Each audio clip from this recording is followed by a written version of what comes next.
Good morning again, people. Good morning. Yes, you see how bright it is outside? Yes, let me get the mic closer to my mouth. Good morning, good morning. Yes, this is my second live stream today. Today is May Day, May 1st, 2022, and the time is about 8:44 a.m. in the morning. Yeah, I want to do this live stream. I thought the information was important. Yes, good morning. Yes, I'm back on. I was just watching some more videos, and I just felt that I thought it's important enough information, and just want to get your take on things. Um, yeah, I want to talk about, well, what prompted me to do this video. Um, I was watching this video of this person. Um, he talked about this. He used the term culling, culling, culling, and culling. He refers to. I never heard of the word like that. But it's the farm animals, like a mass destruction of the farm animals. And I heard about this something. Well, see, this person, this YouTuber was talking about like in processing plants that there was a fear of an outbreak, a fear of an outbreak with the animals, and so they killed several million of the animals. Just destroyed them. It wasn't for consumption. Consumption. It was just to just kill them for the fear of an outbreak. And then they made mention about these weird incidences of a plane. Get this, a plane uh, hitting a processing plant, and just some people died, and the thing that they're processing. I never heard of this, and I think it happened more than once. The plane, but you guys could if those who are really good in the news, did it happen more than once? This plane hitting the processing plant, but I heard about it.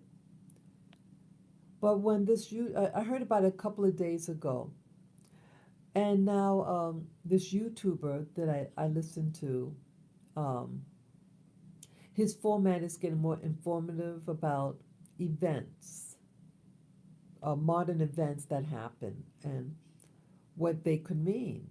He leaves you to wonder.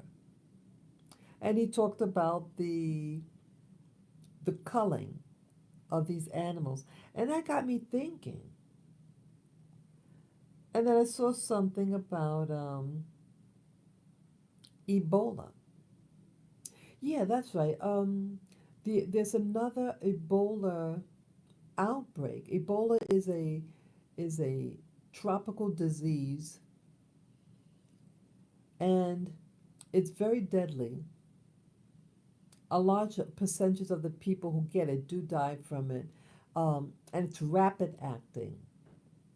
It's very rapid acting. From the time you get symptoms of it, like a flu, you get diarrhea, your eyes get red, you get a rash on your body, you you you bleed to death.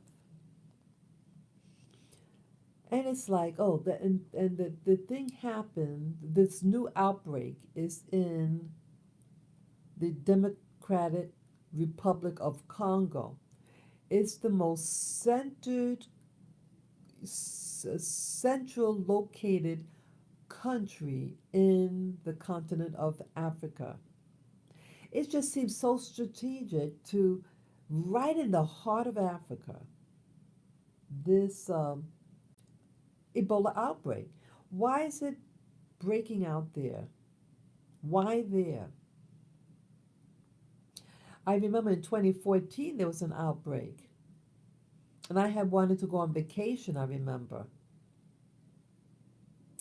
And I was strongly encouraged not to go to visit Africa.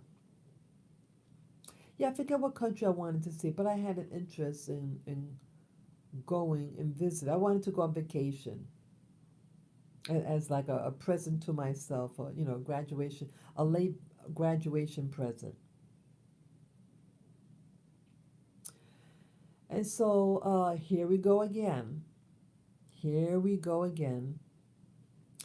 Yeah, two people died of it so far, and they are issuing out. There's medicines that are being used for it, and this is what my thoughts are about.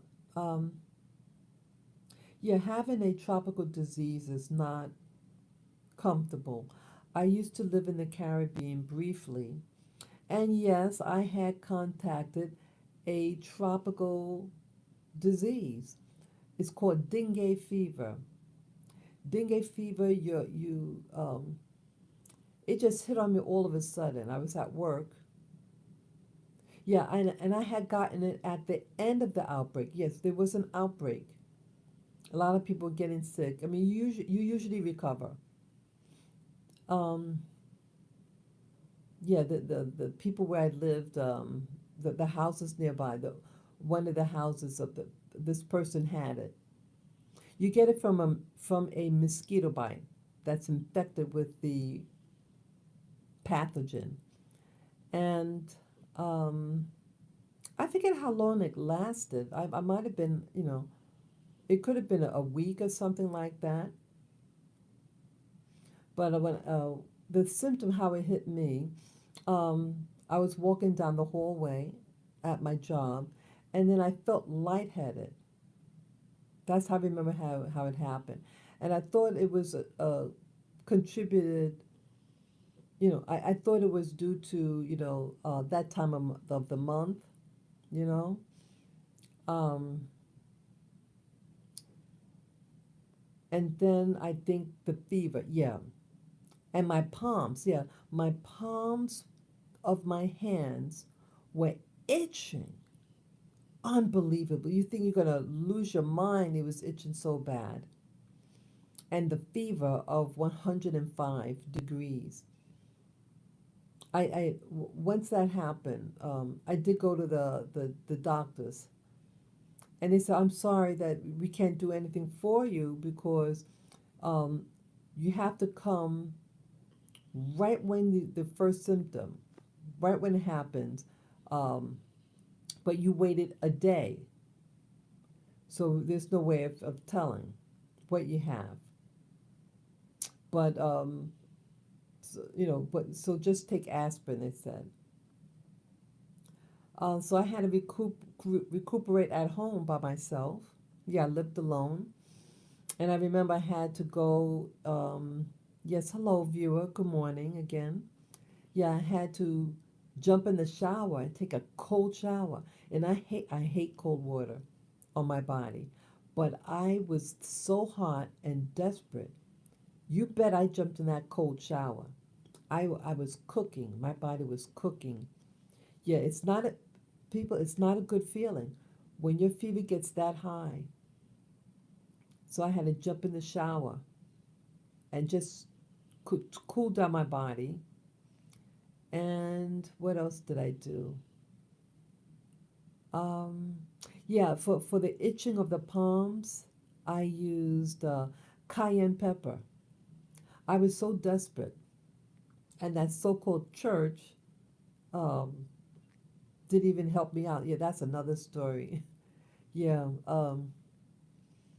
I was so desperate. I had gone to the church next door. I was a new Christian into all that Christianity stuff.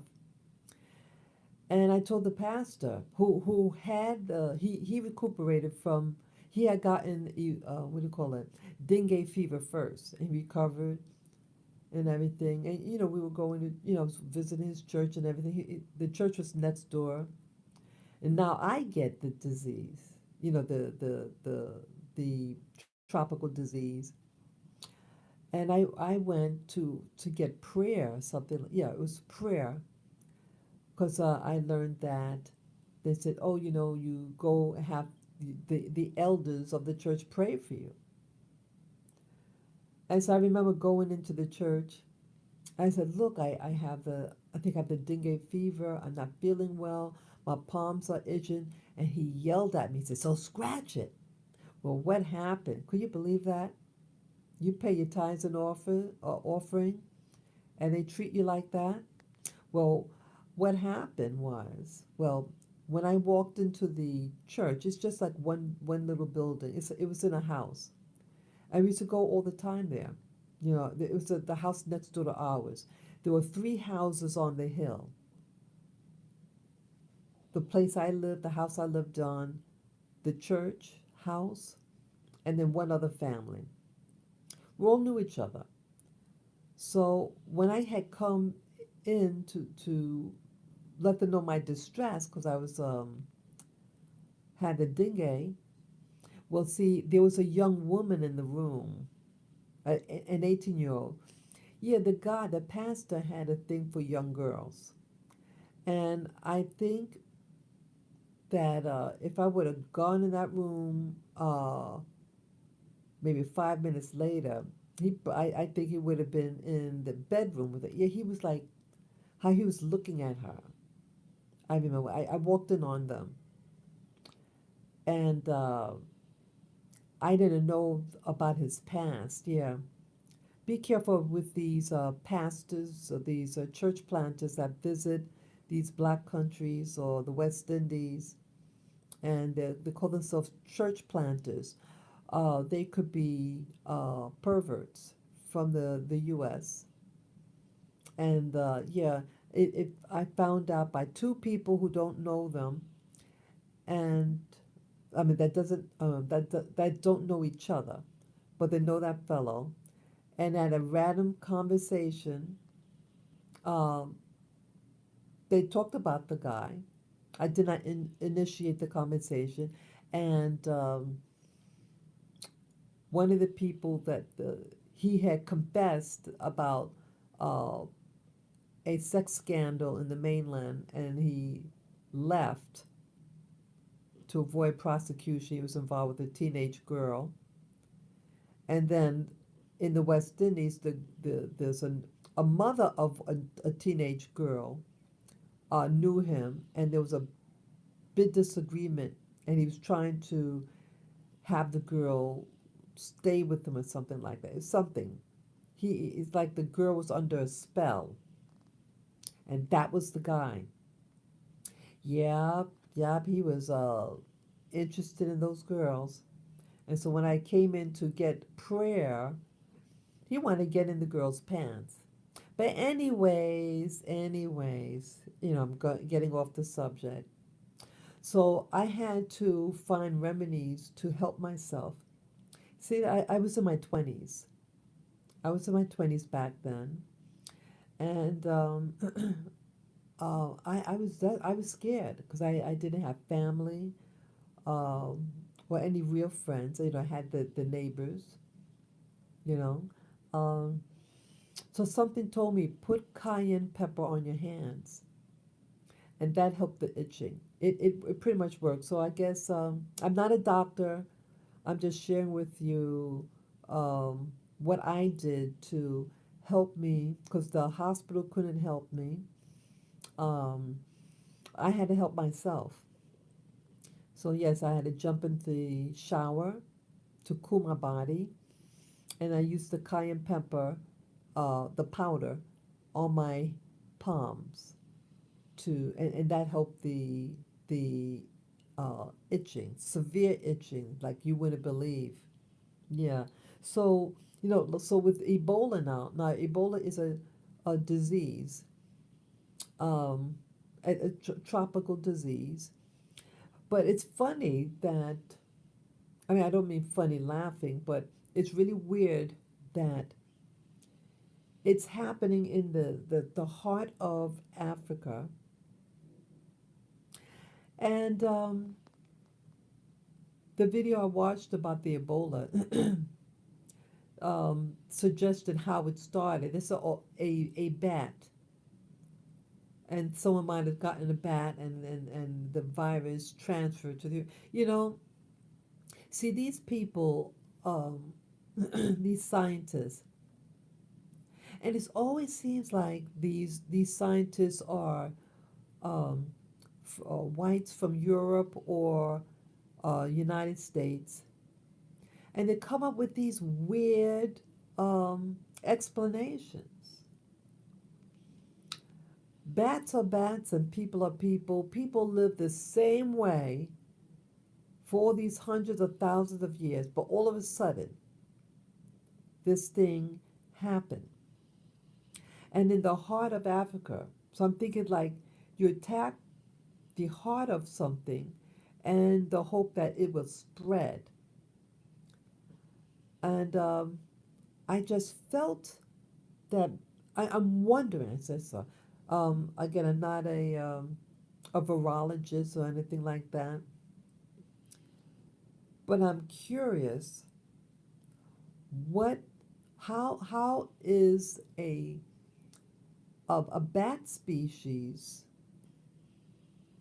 of a virus could be transferred into a different species such as people,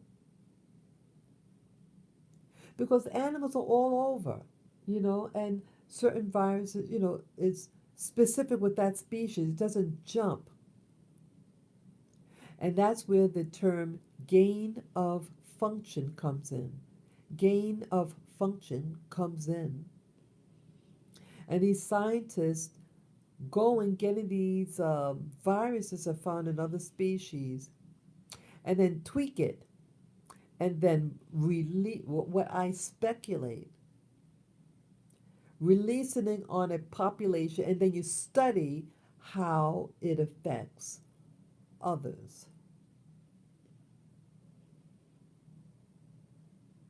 And I think this is really, I think that's what's happening. And I think that there was something in the news regarding um, the Congo. Was it something with Europe, Eastern Europe, and the Congo? Something. I start to wonder what is happening.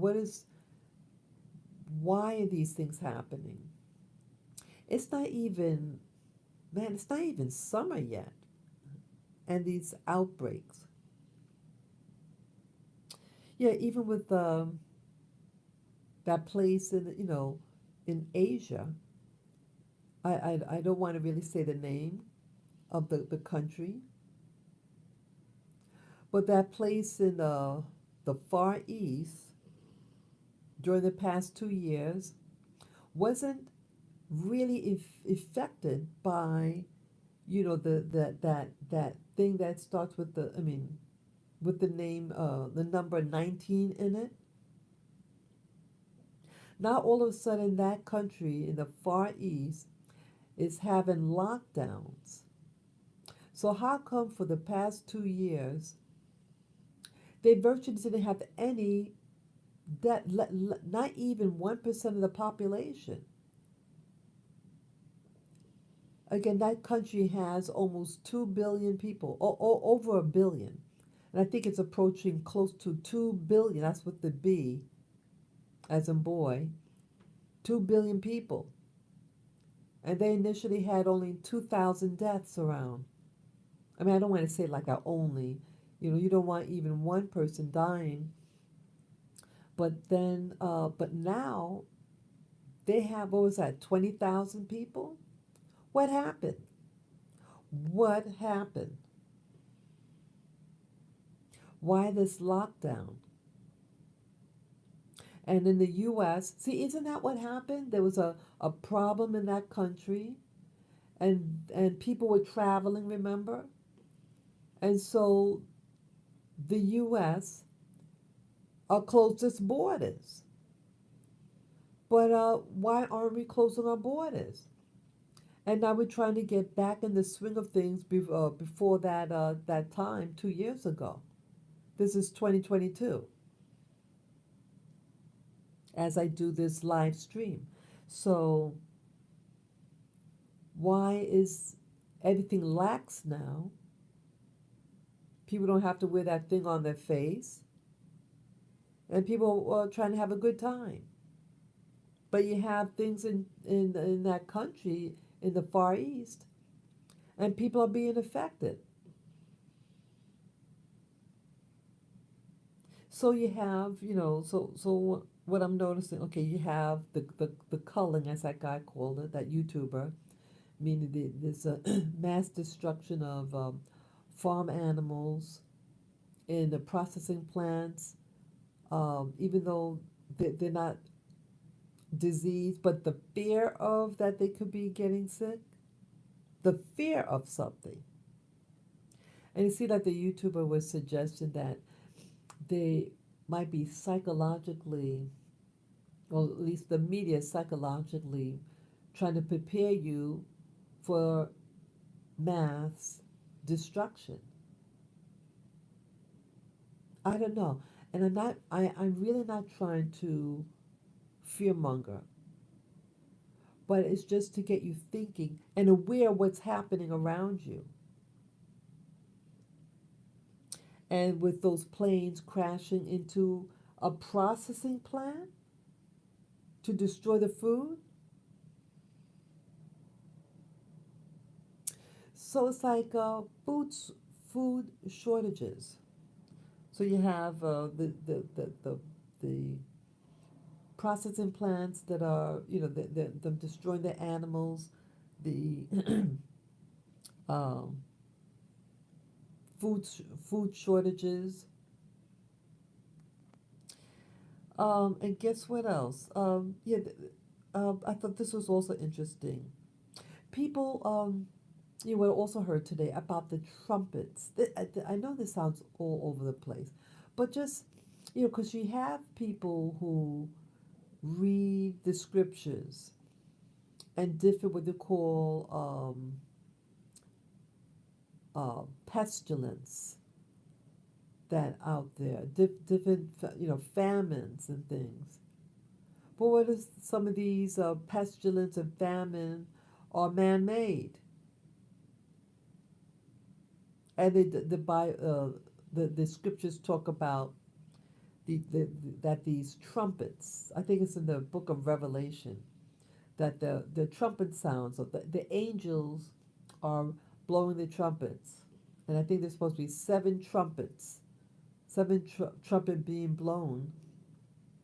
And I heard today that people were noticing globally this weird sound in the air, like a trumpet sound. And they mentioned that to get the amount of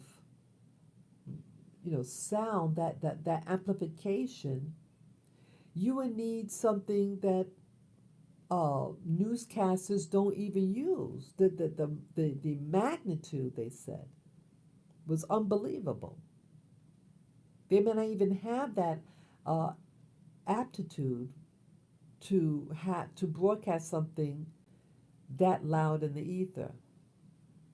So I'm wondering what that is.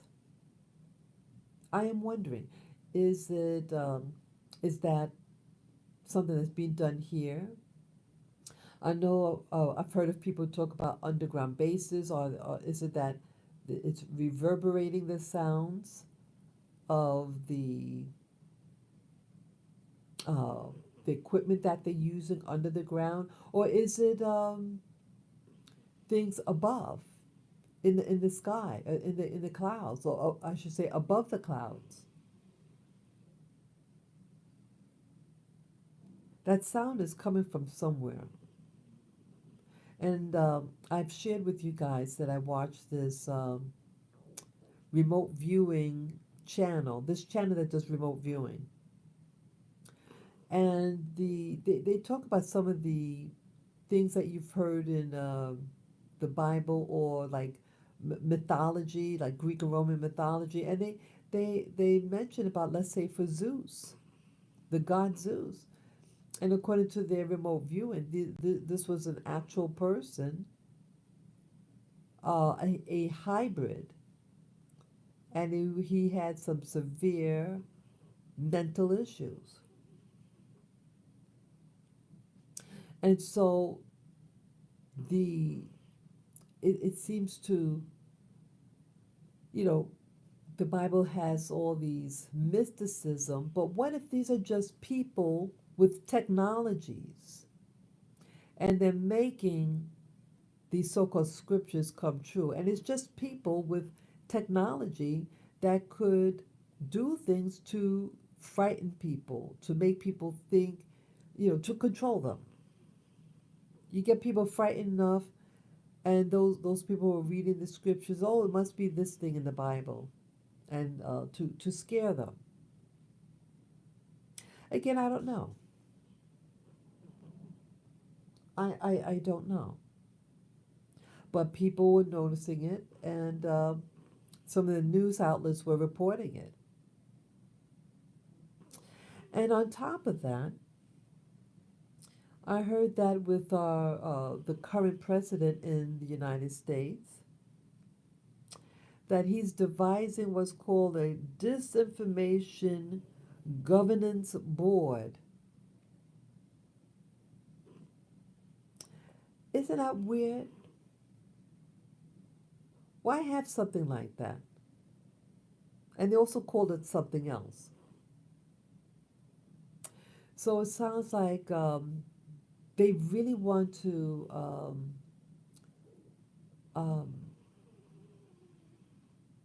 oh, I forget the term, but it's to limit what you could say in the media.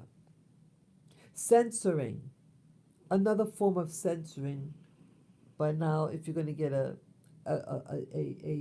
another branch of government that's in charge of what you say, I think it's becoming very, what do you call it, 1984-ish, Brave New World. This is ridiculous. So it's like different things are happening globally.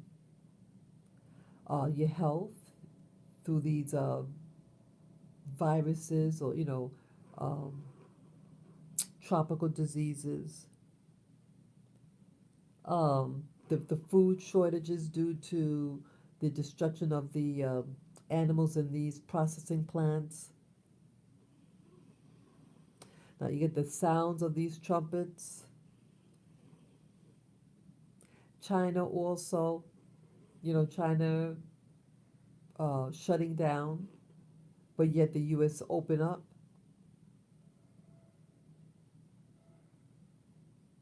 Wouldn't that be it? Why would we do something like that? Well, what's it supposed to say, that C word? Why are we opening if that country is where the outbreak allegedly came from, and now they're being greatly affected? But we're resuming. Could this be a could this be by design to hurt us? I don't know. I just felt this was important, especially regarding the Ebola. Why Ebola? Why, I don't want anyone to die of anything. But it's really something, these really deadly stuff seems to always be placed in these strategic places in Africa. And again, people travel. You have vacationers, you have people who travel to these places. But how is it that it's just contained in Africa? Oh, I did hear one case. He got medical attention right away. But outside of that, I mean, how is it that they're able to contain the Ebola should just hit in Africa, but not have it spread to Asia, Europe, or the Americas. I just find that very um, questionable. I feel that it's they're being targeted for political reasons. That's just my feeling. So that's all that I wanted to share today. I know I did the video earlier today, a live stream earlier today, and then I just felt because of the Ebola that it's a new thing. And yeah, because a lot of people I'm seeing that there's a lot of YouTubers, black YouTubers, who want to move back to Africa.